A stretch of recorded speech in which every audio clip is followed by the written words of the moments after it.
am Sugar Daddy. Speaking of Sugar Daddy, Sugar Daddy na rin to. Ayan, your daddy on air, DJ Papi Bulbulero. Siyempre, meron po tayong special na mga bisita dito. Mga daddy! Yes, FM! At siyempre, once again, gaya ng sinabi ko po kanina, yung mga yes friend po natin na meron tayong yung mga taxpayers na tayo, At syempre, tinatawagan natin ang ating mga yes friend taxpayers ay meron tayong annual income tax returns this coming April. Pwede po kayong mag-file on or before April 15. Kaya naman, meron tayong kasama po dito, mga kasamahan po natin dito, mga daddy na magbibigay ng paalaala para sa ating mga taxpayers. At kasama natin from BIR Urdaneta. Yes, I would like to introduce to you Sir Brian and Sir Earl. Magandang morning po sa inyo pong dalawa, Sir Brian and Sir Earl. Sino pong mauna, Sir Earl? Yes, DJ Papi, maraming salamat. Good morning po sa lahat ng nakikinig, sa ating mga listeners, nasaan man po sila ngayong umaga. Magandang araw po sa ating lahat. Kami po ay from BIR Urdaneta office at gaya ng sabi ni DJ Papi, nandito po kami para magbigay ulit ng mga paalala po para sa ating annual income tax return filing para sa taon na ito. Yes, Sir Earl. Yan, ganda ng boses, Sir Earl and Sir Brian, Okay, so tatanong na natin yung unang katanungan, sir. Yes, sige po, sir. Okay. Sir Earl, sino-sino ba ang mga required na mag-file ng income tax return? Yes, DJ Papi. So, sino-sino po ba ito? Basically, lahat po ng may kinikita o meron pong income, kailangan po natin mag-file ng ating income tax return. Kung tayo po ay may nakaregister na negosyo, kung tayo po ay mga professionals o kaya naman ay tayo ay mga mixed income earners, so bukod po doon sa ating compensation sa ating employment, meron tayong mga negosyo, so yun yung mga tinatawag nating mixed income earners.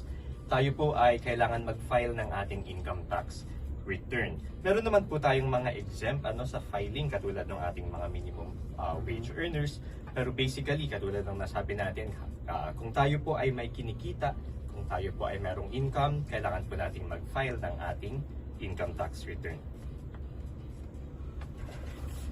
Okay, sir. Maraming salamat. At si Sir Brian naman, So Brian, una sa lahat, good morning sa iyo. Siyempre pa. Sir Brian, ano ba ang mga paraan ng pagpa-file ng income tax return, Sir Brian? Hello, DJ Papi. Sa Yes. loob po ng ating modernisasyon ng BIR, meron po tayong tatlong paraan para sa pagpa-file ng BIR tax returns. Una po ay EFPS para sa mga large taxpayers at mga mandated industries. Meron din po tayong tinatawag na top withholding agents, tapos taxpayers. So sila po yung mandated na mag-file through EFPS natin. Meron din po next po ay through EBIR forms. Ito ang standard para sa nakakarami. Offline software po ito na tinitiyak na tama ang computation bago i-submit online. So pwede nyo po ito i-download sa aming website through www.bir.gov.ph. And next po, through electronic filing or e-filing. Yun po yung sa EBIR and EFPS. Dahil sa ease of pay taxes, ang pag-file ay maaari nang gawin kahit saan. Hindi ka na limitado sa isang rehistradong RDO ngayon. Yun, Sir Brian. At ito pa, meron pa tayong katanungan dito, Sir Brian. Ano ang BIR e-launch facility at papaano ito makakatulong sa mga taxpayer? Yan. Okay, DJ Sir Papi, Brian. bali ang BIR e-launch facility, ito ang internet cafe ng BIR. So matatagpuan ito sa mga revenue district offices like RDO6 sa atin, sa Urdaneta, sa may Anonas. Libreng gamit po ito para sa mga taxpayers na walang computer o stable na internet.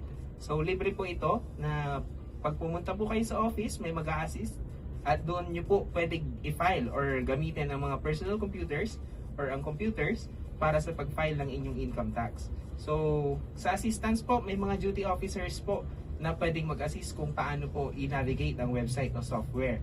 Layunin nito na walang maiwan sa digital transition ng ating bansa. Ayun. So, no worries pala sa digital kasi pag mga ibang taxpayer natin, alam mo na, kagaya ko, kagaya ilan, ay parang parang ang dami-daming mga ganyan, ang hirap naman, pero yun pala, may mag-a-assist pala no? So, kompleto. So, no worries. Sila pong mag-a-assist para sa inyo mga mga taxpayers. Ito, katanungan pa. Ano-ano ang mga payment platforms na pwedeng gamitin sa pagbabayad ng tax, mga sir? Ayan, DJ Papi, so ganun din po sa ating payment naman, binibigyan din natin ng iba't ibang options ang ating mga taxpayers kung paano po nila mababayaran yung kanilang tax due. So kung gusto po nila, for their convenience, pwede po nilang gamitin yung ating mga online payment platforms. So meron po tayong Maya, kung meron silang account doon sa Maya, yung dating PayMaya, pwede po silang magbayad ng kanilang annual income tax using Maya. Meron din po tayong mga online portals tulad ng Land Bank Linkbiz. Meron din po tayong online portal sa DBP, doon yung ating tinatawag na DBP Pay Tax, pati na rin sa Union Bank at sa MYEG. Ngayon naman po, kung gusto po nila ay maaari rin po silang magtungo sa ating mga authorized agent banks para i-file at bayaran ang kanilang mga hindi lang yung kanilang annual ITR, kundi yung iba pang mga tax returns na kailangan nilang i-file sa ating bureau. So nandyan po syempre yung ating Land Bank of the Philippines at iba pang mga authorized banks natin katulad ng BPI, China Bank, Security Bank, Bank of Commerce. So halos lahat naman po ng mga bangko natin ay authorized po na tumanggap ng filing at ng payment ng taxes ng ating mga taxpayers. Ayan, so napakarami pong option kung saan po sila pinaka-convenient. Ini-encourage natin silang gamitin kung ano yung sa tingin nilang makakatulong para mas mapadali yung kanilang pagbayad ng kanilang annual income tax. Yun, sir, thank you, Sir Earl. Okay, number 5 question tayo. Sir, kailangan pa bang mag-file ng income tax return kahit walang babayaran? DJ Papi, yan po ang madalas na pagkakamali ng karamihan. So, ang sagot po dyan ay yes. Ang pagpa-file ay pagre-report ng inyong status.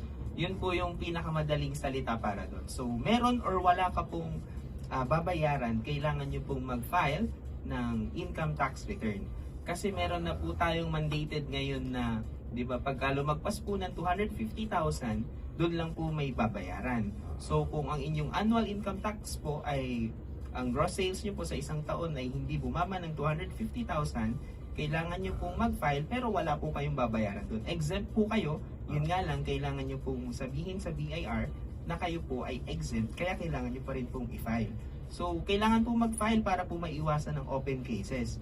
Kasi doon po sa open cases, yun po yung mga pwede po kayong mabigyan ng sulat ng BIR or doon po sa open cases na sinasabi na parang meron kang hindi nabayaran or na-file na income tax.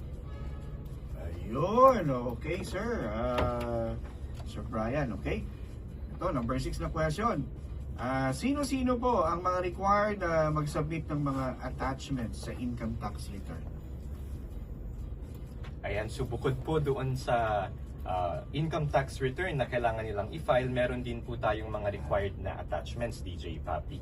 So mostly naman, ang pinaka-common na attachment natin sa ITR, of course, yung financial statement po ng ating mga taxpayers. Ngunit kung below 3 million naman, no, yung kanilang sales para sa taon, hindi required na yung kanilang financial statement ay certified ng isang CPA. So kung lumalampas naman sila sa 3 million, required din po na magkaroon na ng CPA certification yung kanilang financial statements.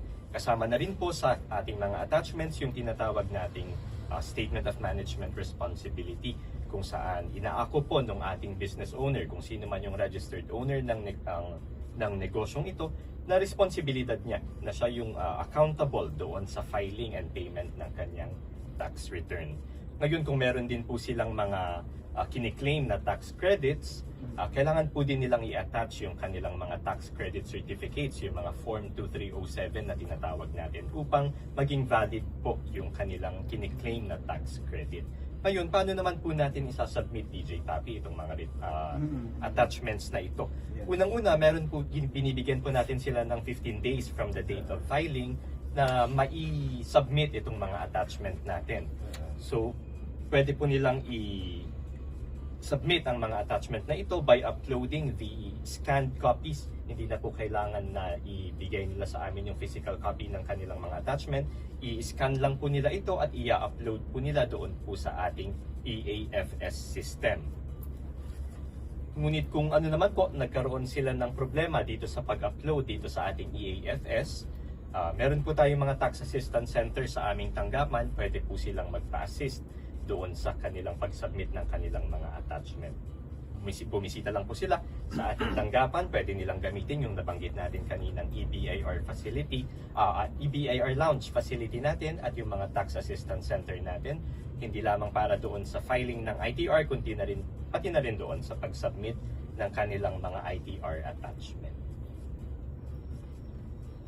Yun, thank you very much, Sir Earl. Meron pang follow-up question dito. Kapag hindi nakapag-file, ano ang pwedeng mangyari, Sir Brian?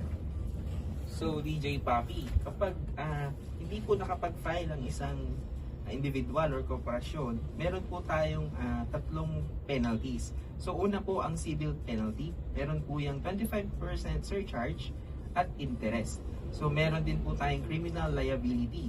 Ang hindi pag-file ng tax return ay maaaring ituring na tax evasion o willful neglect sa ilalim ng ating tax code. Meron din pong administrative issues. Hindi ka makakakuha ng ITR na madalas kailangan sa pag-loan, sa bank or housing loan, visa applications, at business permit renewals.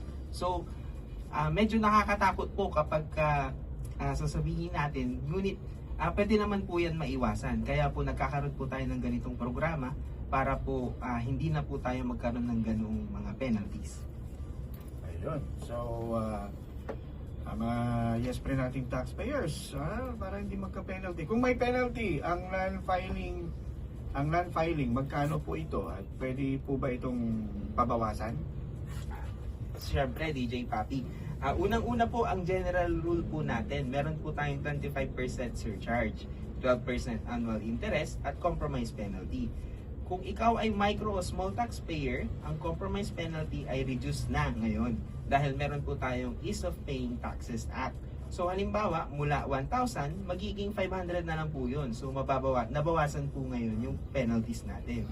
Tapos, sa abatement po, maaaring humingi ng bawas kung may matinding dahilan, gaya ng force majeure o maling advice mula sa BIR, subject for approval.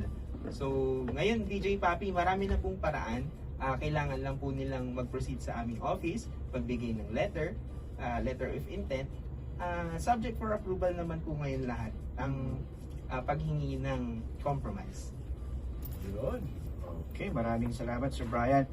Last question, Sir Earl. Paano ba mag-file sa EBIR forms package? Ayan, so katulad ng nabanggit natin kanina DJ Papi sa ating electronic filing, doon po sa mga hindi naka-enroll doon sa ating EFPS o yung electronic filing and payment system, pwede rin po nilang gamitin yung tinatawag nating EBIR forms package. So kung gagamitin po nila ito, maaari po nilang i-download ang application na ito mula sa aming website, bir.gov.ph.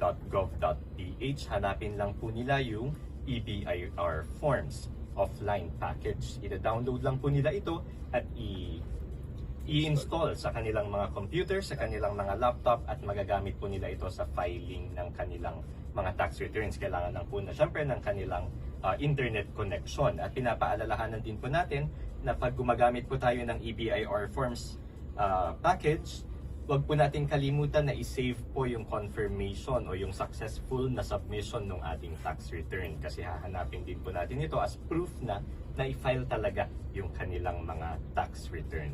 Din lang po DJ Papi, napakadali na po ng ating sistema sa pag-file ng kanilang mga tax returns. Pero nandito pa rin po kaming mga kawani ng BIR para tulungan sila kung nangangailangan sila ng assistance o kung may mga katanungan sila sa kanilang filing.